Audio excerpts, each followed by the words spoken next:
اب امام کی تو سٹی گل، لیکن قرآن کی بات تھی، کچھ تو دیانت تھی اس میں۔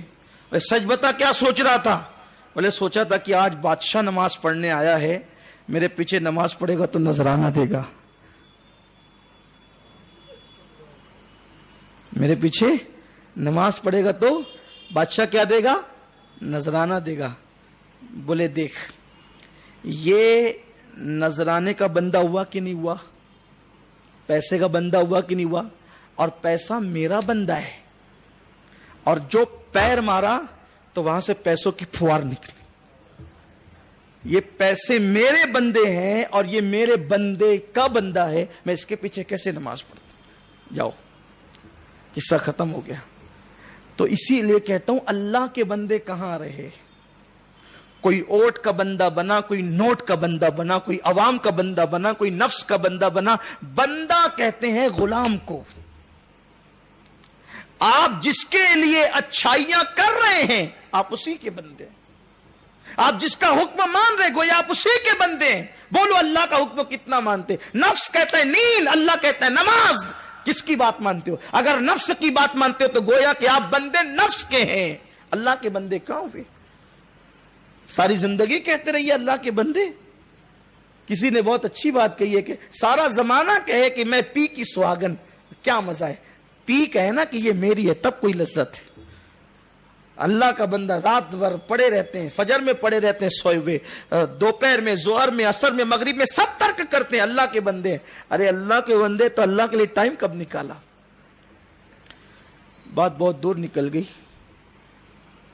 تو عرض یہ کر رہا تھا کہ اللہ کے لیے عبادت اللہ کے لیے ہونی چاہیے۔